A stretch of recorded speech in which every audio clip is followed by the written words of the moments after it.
Welcome दोस्तों। आज से हम नई सीरीज स्टार्ट करने जा रहे हैं, कलेक्शन फ्रेमवर्क इन जावा।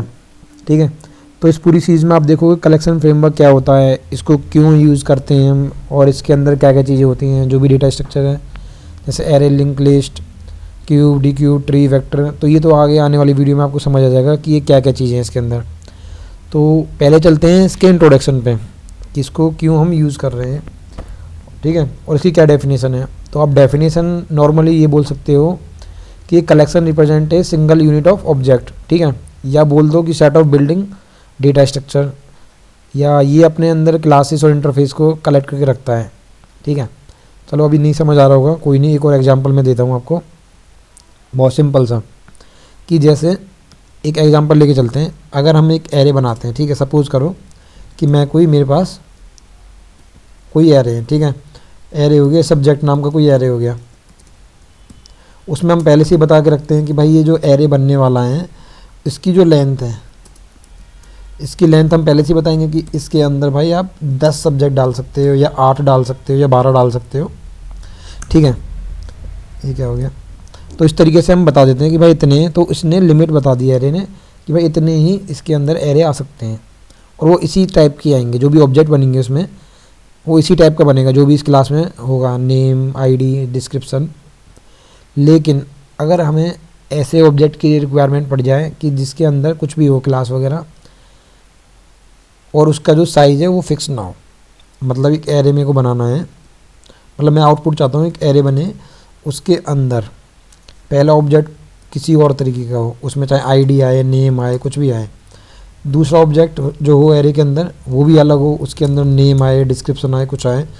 इन दोनों का आपस में कोई लेना देना नहीं है, बस लास्ट में हमें फाइनल एरे मिल जाएगा।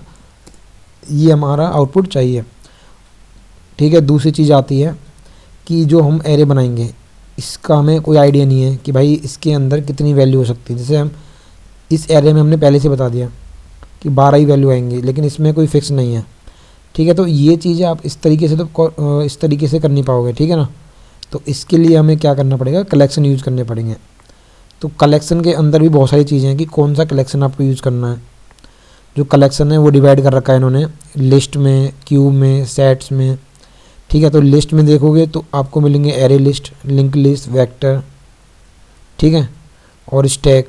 क्यूब के अंदर जाओगे D cube, array D cube, priority cube, और भी होते हैं। बाकी मैं इसकी इमेज दिखा दूंगा आपको। सेट्स में जाओगे head set, links head set, tree set, sorted set.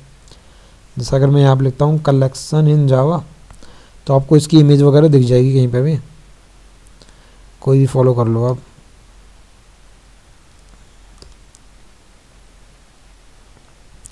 तो ये इसका पूरा फ्लो दिख जाएगा इस तरीके से कि ये लिस्ट है, इन्होंने कैटेगरी डिफाइन कर रखी है कि यहाँ ये लिस्ट है, क्यू है। तो ये तरीके हैं मतलब अपने ऑब्जेक्ट को अलग अलग वो करने के, डिफाइन करने के, कि कैसे आप इसमें काम करोगे। क्योंकि नॉर्मली क्या है, जैसे मैं जो आपको बताना चाह रहा हूँ वो ये है कि आपने कोई एरे बनाया सब्जेक्ट।